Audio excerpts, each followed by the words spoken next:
is finally another true crime one.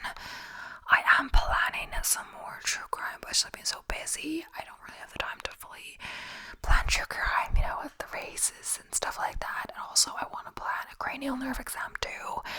So sometimes, even when I'm only putting out like say 3 videos a week or so, I get so distracted sometimes that you know, it takes longer. Also, soon enough, I think I'll be going back into a bit more running, training, etc. depending. I am feeling something in my foot sometimes, so I'm kind of going to see how that goes. If not, I might try to hold back a bit, let that recover a bit, but I'm not really sure. So yeah, just meant if I'm doing extra training, like I've been doing about 30k a week max, but more or less. But if I do 20 extra k plus, I will have less time, also be more tired. But yeah, so this is 16. This is the first title, the first article. The video is cases that have been solved by like a little piece of evidence. This makes me think of my usual Death in Paradise, where the inspector always or often solves a case on like this little thing that's completely, it seems that might be unrelated, but he's like, I know it's related, and that's like really important in solving the case or finding out who exactly the killer is, etc. And something that, you know, may go past the others or they may not think about it, etc.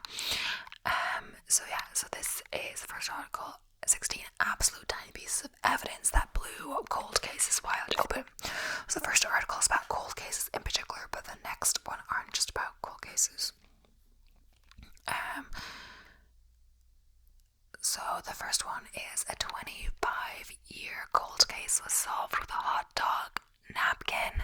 So a 1992 murder of a woman left no leads aside from DNA evidence, for which the police could find no match at the time. However, in 2018, the FBI reopened the case and ran the preserved DNA through existing records. They narrowed it down to 2 people, including Jerry Westrom. At a hockey game 25 years after the crime, Westrom mindlessly threw away a used napkin, which police fished out of the bin and used to link his DNA to the murder. Westrom appealed the conviction last year. So a nearly years-old case may have been solved by a contact lens container. So a husband had been long suspected of the 2005 murder of a woman, but no firm evidence had been found. However, in reopening the case in 2009, the case detective found an inconsistency in the man's story. I noticed the contact case on the counter with the top off of it, indicating that the contacts were probably not in there, which would be contrary to her going to bed, as the husband said. The cop said the victim's exhumed body was found to have been wearing contacts when she passed, meaning a substantial part of her husband's alibi was invalidated. As evidence piled up against him, the husband eventually entered an Alford plea deal for involuntary manslaughter. That was as well in a Death in Paradise episode. Everything comes up at this point, like the suspect or the witnesses, etc., said that she had gone to bed, etc., but her sister they noticed there was earbuds and like a sleep mask that were not on the victim, and the sister was like, oh, she can never sleep without them, so they were questioning whether she was really asleep when she was killed, etc. So a car thief suspect was found thanks to a mosquito, and something similar also happened in Death in Paradise. Honestly, everything happens in Death in Paradise, but that's a fictional show. In Finland, authorities had no idea who stole an abandoned robbed car. However, one eagle-eyed cop noticed a full and happy looking mosquito in the vehicle. This didn't exactly they tested the blood it had eaten and found their suspect. The DNA match denied the crime, though, claiming he had been hitchhiking and was picked up by the real robber. When his blood was consumed by the bug, we don't know whether or not the Mozzie evidence was deemed admissible by the judge. So it's not always a murder. It can be like a robbery, I guess. It can be any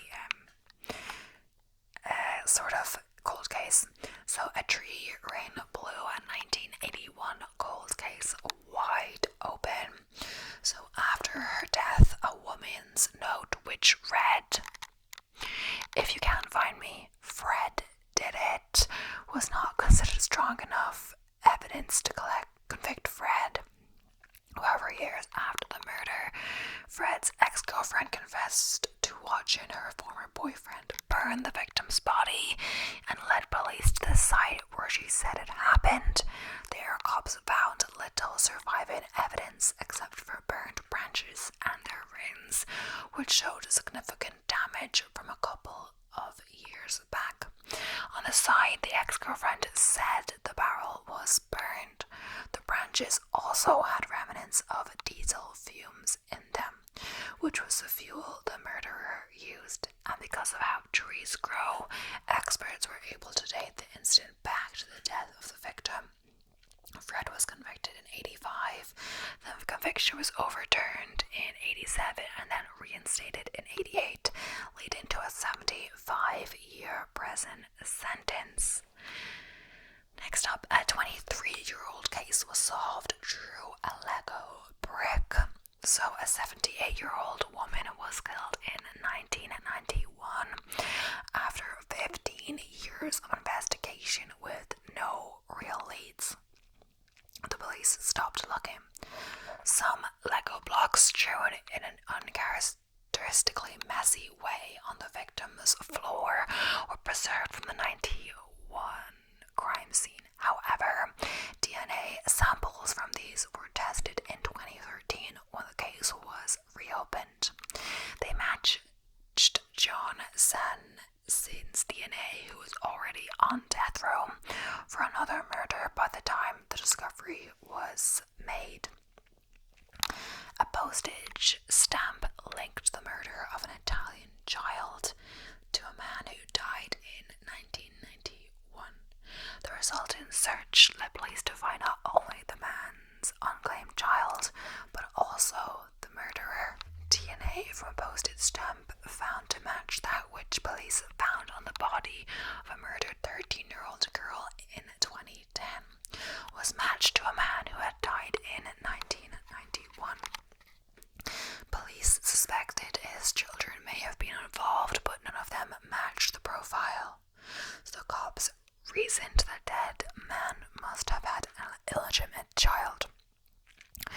Eventually, after asking hundreds of people and testing more than 500 women, they found the mother of his unclaimed child, one of her kids. Massimo Giuseppe Bossetti was secretly DNA tested and found guilty. One single horsehair helped to solve a 30s murder. So, the scene of Nancy Titterdon's 1936 killing left few clues. There was only a cord from the rope used to restrain the victim, and a single horsehair left. The detective ordered his team to compare the rope cord to the rope from every rope manufacturer on the East Coast. Eventually, they found a match in York, Pennsylvania. This confirmed their suspicion that John Fiorenza, who worked at the company and used horsehair identical to that found in the scene to restuff a couch, was to blame. He confessed to the crime. A deck of cards helped to solve a 31-year-old case. So frustrated by mounting unsolved murder cases, the Seattle Police Department decided to distribute a deck of cold case cards among local prisoners to get them talking. The 2010 deck assigned suits and numbers to cases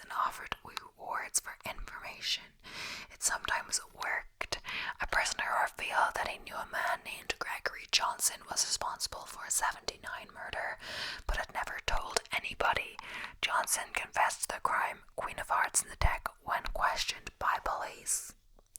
So, serial rapist Randall Cuomo was found through his cigarette butts. So, the 20-year member of the sheriff's department in Lafayette, Louisiana, wore a ski mask when committing his crimes, which he performed without suspicion for 13 years of his career. In the end, his smoking habits got him caught. He left cigarette butts at his victims' homes, which investigators found contained his saliva, epithelial cells. The DNA linked him to the crimes, which he ended up confessing to. So, in the mid-1980s, a child kidnapper was found thanks to a few flakes of pink paint. So, the Tuscan abduction of a child naturally left its citizens on high alert. So, when a teacher noticed a suspicious car parked outside a school, they took down its license and called the cops. The police then noticed a few flakes of pink paint on the car's bumper, which matched the hue of the child's abandoned bike. The vehicle was linked to Frank Jarvis Atwood, who was already on parole for another horrific child abuse case. So, empty bottles of soda helped to find a chemist guilty of a 1989 murder. So, in the 80s, a Florida woman's hair fell out. She felt like her feet were on fire, and she ended up in a coma. Her children also fell ill, but not to that extent. After 3 months unconscious, the mother died. Police were unsure why until they found the empty cola bottles, which the family had drunk, contained toxic thallium nitrate.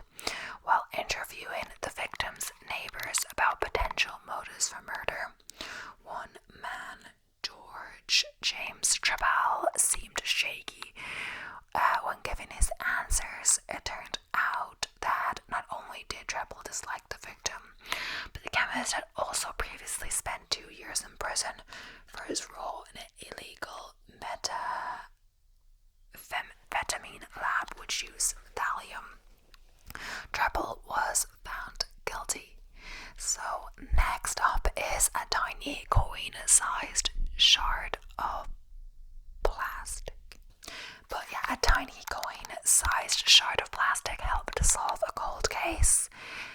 Only shards of glass and a little plastic piece were left on the scene, but that plastic ended up being crucial to solving the case. Police linked it to a 1990s Ford Tempo, which was a different make to the ones cops had been looking for prior to the discovery.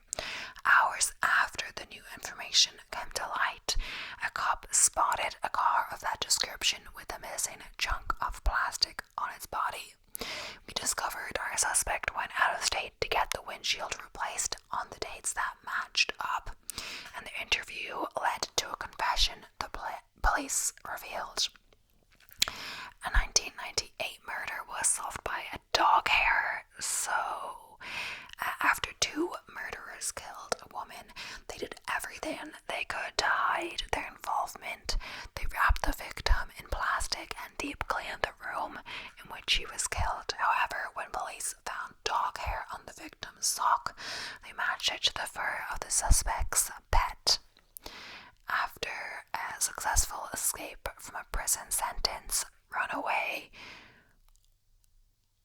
Joaquino Gamino, I'm not sure how you say that, lived unnoticed for 20 years until a single Google Maps image was spotted by the cops. That is, the convicted murderer, considered one of Italy's most wanted criminals, been working as a chef under a different name in the town of Galapagar near Madrid in Spain. Google Maps imagery showed a man who looked suspiciously like Gamino inside a fruit and veg shop. It was confirmed to be him by police later. A sexual assault case in Germany was solved towards the end of the Cold War using glitter. So glitter from the outfits worn by victims at a German celebration called Fasching were found on the clothes of the suspect, linking them to the crime. It's one of many cases where glitter has led to a conviction.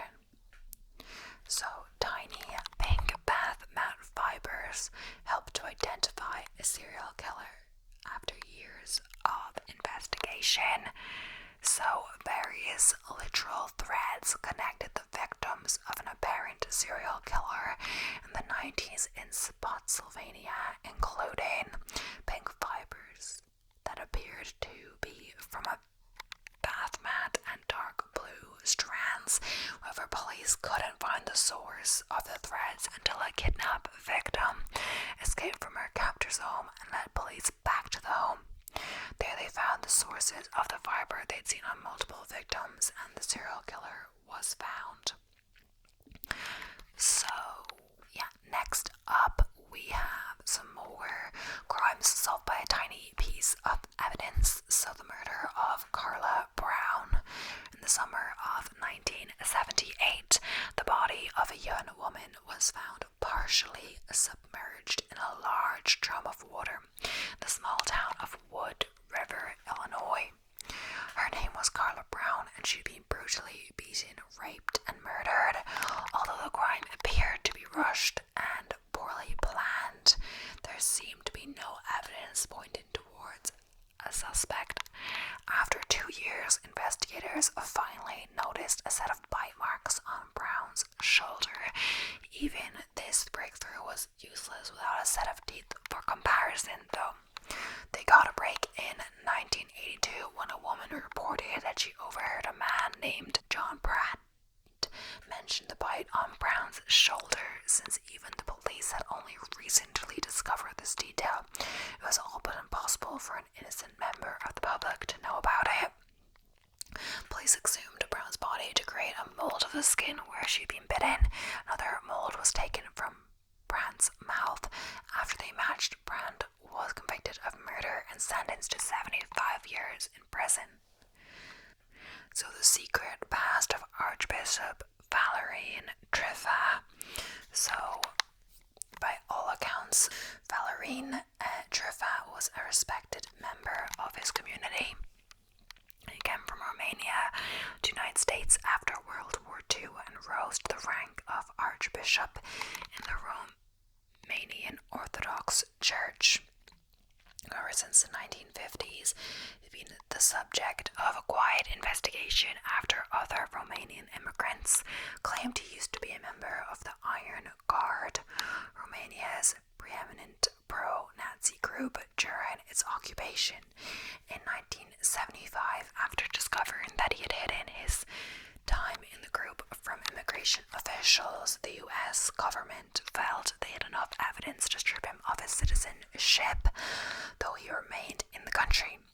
Without physical evidence linking Triffa to the crimes, investigators turned to the West German government, who were in possession of a postcard written to Heinrich Himmler and signed by Triffa. The Archbishop denied authorship, but after using laser technology to examine the postcard, a latent print was detected that matched him perfectly.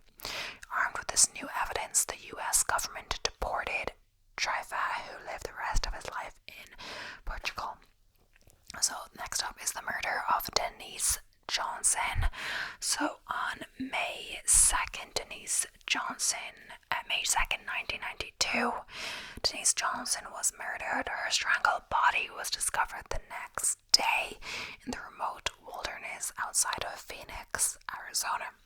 A paper belonging to the father of a man named Mark Bogan was found near the body, and an eyewitness reported a truck similar to Bogan's at the scene around the time Johnson was killed.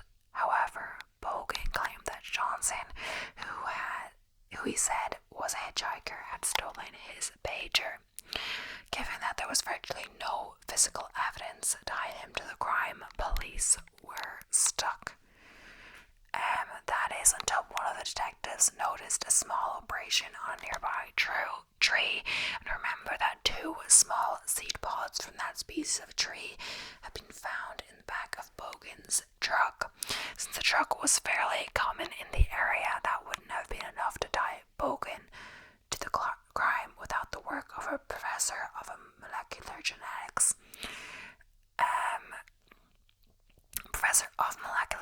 From the University of Arizona, who matched the DNA of the tree at the scene to the pods found in the truck. As a result, Bogan was convicted and sentenced to life in prison in the first murder case in the U.S. that involved plant DNA.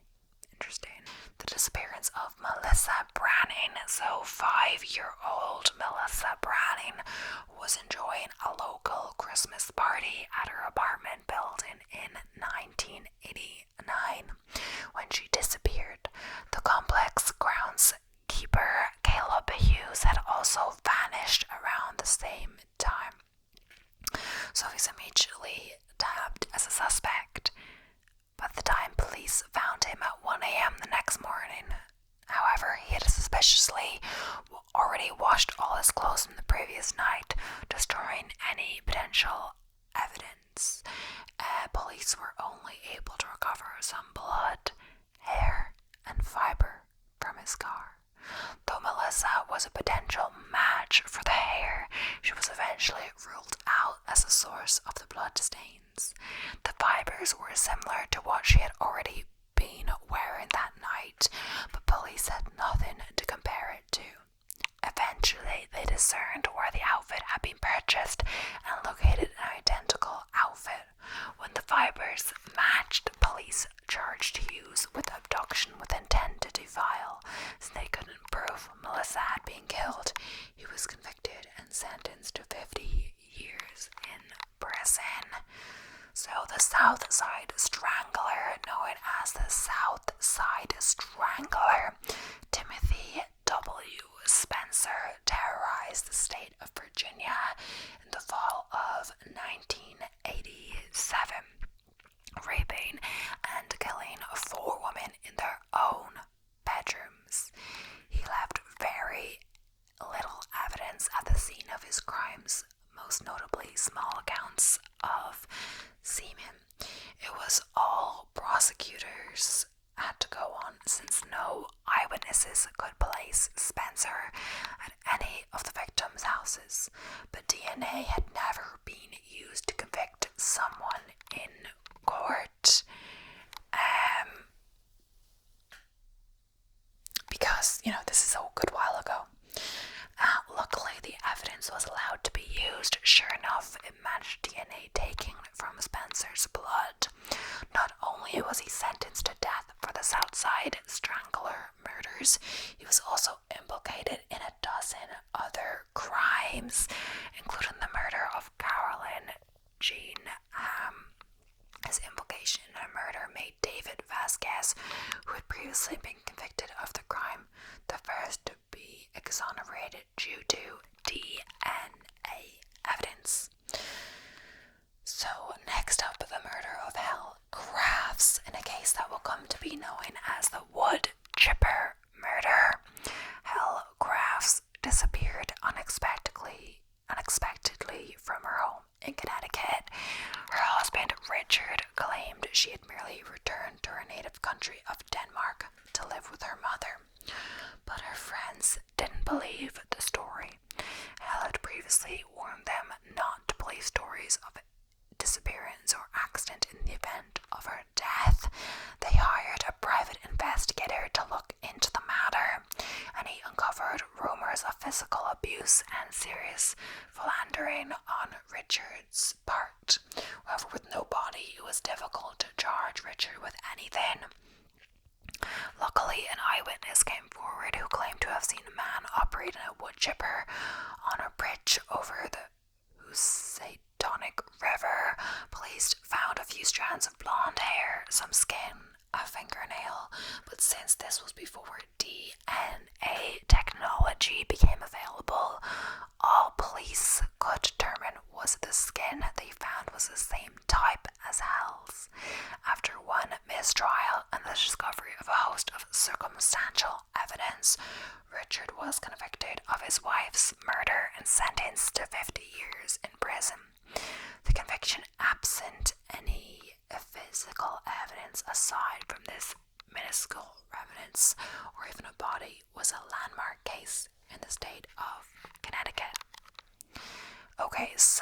now we should move on to the next list. There were some repeats on that list. Let's hope there aren't on the next one. A quarter-sized piece of plastic solves a hit and run. Back in August of 2000, Tracy Tomko from Akron, Ohio, went out for her usual morning run. And because you read the title to this article, you probably already guessed that she never found her way back home. A search did turn up Tomko's body drowned in a puddle where she had been dragged after being hit by a car.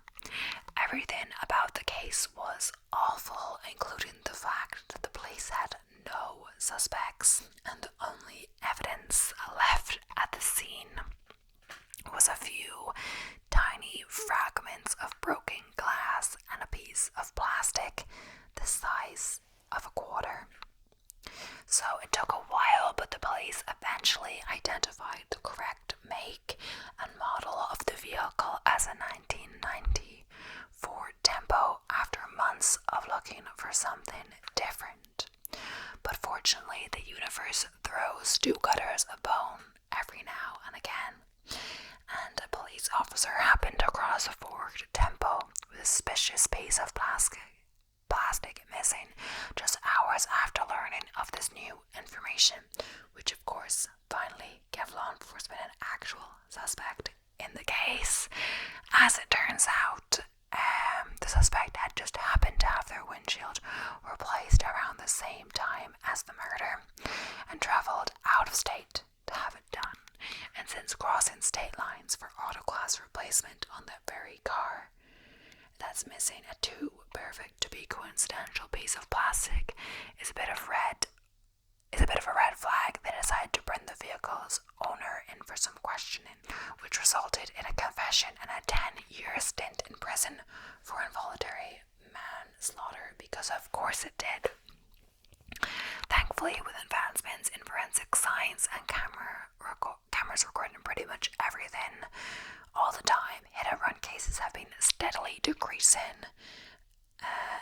What's that? They're increasing. What the hell, you guys? Quit being dicks.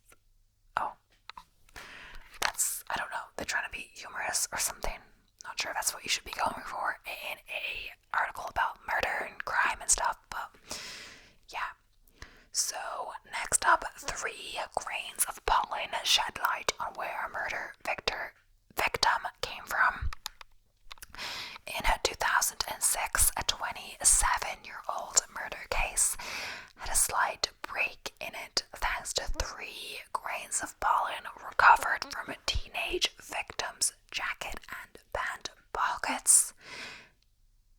If that sounds like something horribly unrealistic, plot-pushing device from a terrible TV crime show, you're probably not up on the radness of forensic paleontology.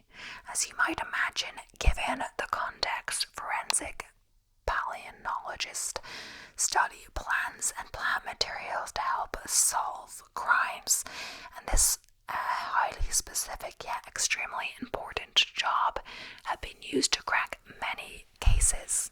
Von Bryant was one such scientist, and he was recruited to assist in the identification of a teenage girl who had been found shot in Caledonia, New York in 1979.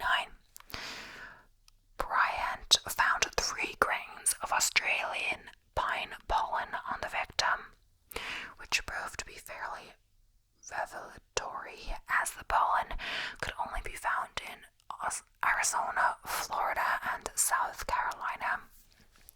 The victim was found in western New York, though, meaning she was either from or had traveled to one of those places, or the murderer had.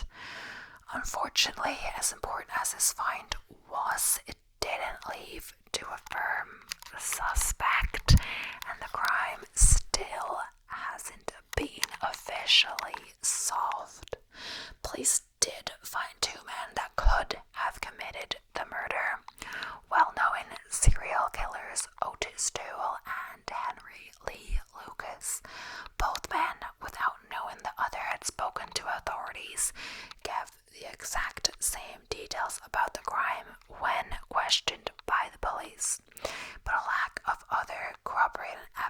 evidence prevented the men from being tied to the murder, and both ended up dying before the pollen breakthrough. The one piece of good evidence is that the one piece of good news is that the victim was finally identified with the help of a online community of volunteers that helped try to solve cold cases. Turned out that Caledonia Jane Doe was 16-year-old Tammy Alexander from Brooksville, Florida, which you may remember as one of the places you can find the Australian pine. An unassuming tree tells the story of body stubble. Yeah, we have talked about that, I'm pretty sure. Yep, we did. Next up, your contact lenses. Yeah, there are some repeats. Let's try to go in the final article and get something new. If not, the video will have to come to an end. So, the first one is about cat hair, I believe. So, if you've ever owned a cat, you know it seems like cat fur gets literally everywhere. As it turns out, that includes crime scenes. In 2013, David Hilder was found guilty of dismembering his friend David Guy's body. Ultimately, one of his biggest pieces of evidence was that traces of hair from Hilder's cat were found with the body. According to BBC, Hilder wrapped Guy's torso in trash bags and a curtain, the latter of which had cat hairs on it that matched Hilder's cat, which also found traces of blood. They also found traces of blood in Hilder's home, as well as fibers from the curtain. Yeah, so my flatmate had a cat when I lived in a flat like share. My flatmate had a cat. Don't really know if she was really meant to, but she got a cat at one point. It wasn't living with us the whole time, but for whatever reason, it had to move, and it was like a shared cat, and I had to move into our place. And yeah, I loved having the cat around.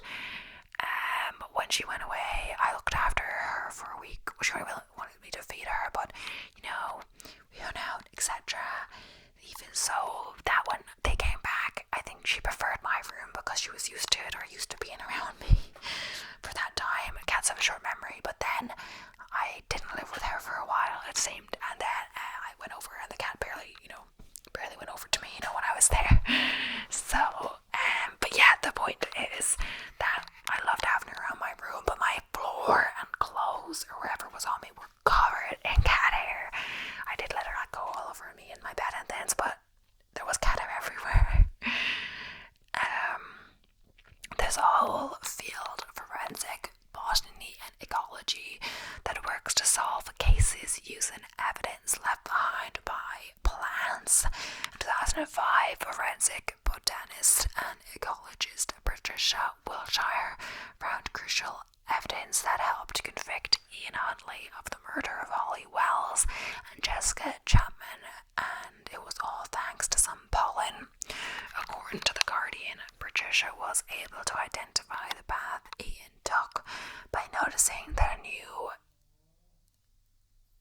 side shoot of nettles was growing in a path towards the ditch where the bodies were found. As it turns out, the side shoots only grow after they've been stepped on. Based on their growth, she could even tell the plants had been stepped on and the bodies had been disposed of 13 and a half days prior. Further, Patricia was able to tie it to Ian because the pollen from the flowers was found on a shoe and car. In 1828, Mrs. Martin began having oddly specific dreams about her stepdaughter Maria being murdered and buried in a red barn. Maria had eloped with a man named William. The night she left, Maria headed to the red barn, a landmark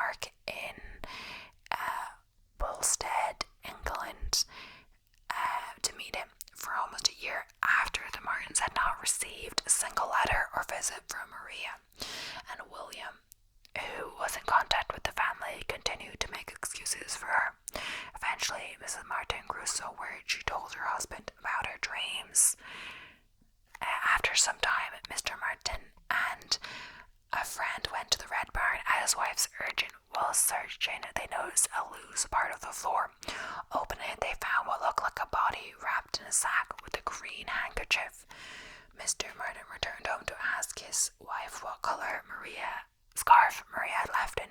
She confirmed that the scarf was in fact green. As it turns out, the body was Maria's. Williams initially told investigators he didn't know Maria, but ultimately he was found guilty of the crime. So, in July of 2003, the murder of 5 family members was solved with the help of entomology professor Lynn Kimsey of UC Davis, who was asked to identify dead bugs on a car. So, the prime suspect, Vincent Brothers, had been arrested under suspicion, as the victims were his estranged wife, 3 kids, and mother-in-law. However, he claimed to have been in Ohio at the time. Still, investigators believe that Vincent had rented a car, drove from Ohio to California, and committed the murders. With the help of Professor Kimsey, they were able to prove it. Kimsey explained that there were several species of insect found on the car that were only found in the West, and some which were particularly abundant in California. The bugs found also suggested that it was driven at night. Between this evidence and 4,500 miles on the rental car that were unaccounted for, Vincent was ultimately found guilty. It's getting long. Okay, so I don't know. I think I miscalculated the time. I'm a bit confused. It feels like it's longer than usual. I rambled at the start, so I'm trying to do extra. But okay, I'll do one more so and then stop the video. So in 1980, Louise Smith had a vision of the body of Melanie Reeb, a missing nurse in Lopez Canyon. She did not consider herself to be a psychic of any sorts, but after hearing about Melanie, believed she knew something crucial. She told police what she'd seen, but wasn't taking it seriously. 45 minutes later, she went searching with family members to find the body herself. After leading police to the exact spot, they questioned her for 10 hours, then arrested her for suspicion of murder. She was released when 3 men were arrested for the crime and in turn sued the police for false arrest and won. That's really interesting. That I didn't really think about that. I was like, oh, she was only trying to help, but then I was realizing if she knew exact details of the crime, the police would probably think she did it. That's why she knew. I wonder what explains the dream with the mother as well, etc. But yeah, the barn. Let's see. But like, maybe she knew of a red barn and she was worried, but if she didn't know, it was very interesting that maybe she knew that Maria was heading there and she had suspicions. I don't really know. But yeah, that is the end of today's video. Thank you so much for watching. I hope you enjoyed. Gruesome as per usual, true crime, but it seems to go too popular. I haven't done one in a while. But yeah, thanks for watching. I'll be seeing you in the next one. Okay, so